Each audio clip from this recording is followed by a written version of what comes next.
եկել հանգել եմ նրան, որ մենք ծնվում ենք հայ, բայց հայանալու, հայ դառնալու, հայ դաստիարակվելու ճանապարհին ենք ձախողում։ Այո։ Գենետիկան պոտենցիալ է։ Այո։ Գենետիկան սերմ է։ Եվ ամենահարուստ գենետիկայով ցեղական, ազնվական կլինի, թե մտավորական կլինի, թե ռազմական գործիչ կլինի, այդ սերմը եթե ճիշտ միջավայրում չաճեց, ուրեմն իր բոլոր գենետիկ որակները կարող են այնպես մուտացվել կամ այնպես հակառակ մի բանի ծառայել, որ 7 պորտ վերև իր ազնիվ ցեղի համար դառնա մի արհավիրք, որտեվ գենը լավն է, բայց կիրառությունն ու ռեալիզացիան սխալ է։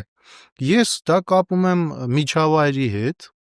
իդեպ միջավայր ասելով ժամանակն է, որ հասկանանք, որ միջավայրը եւ կրթություն է, եւ ընտանիքը։ Միջավայրը եւ ընտանիքն է, նախ եւ առաջ ընտանիքը, բայց ես այլ բան էլ նկատի ունեմ, միջավայրն ինքն իր տեղով կրթություն է։ Այո։ Այսինքն ոչ միայն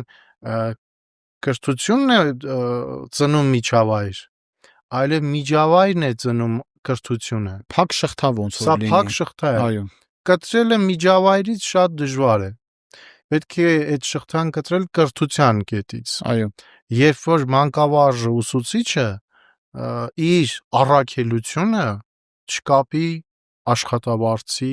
հետ։ Ես իհարկե նկատի չունեմ, որ մեր երկրում ուսուցիչները պիտի շարունակաբար ցածր վարձատրվեն։ Ճիշտ հակառակը, ամենաարժանավոր խավը պիտի լինի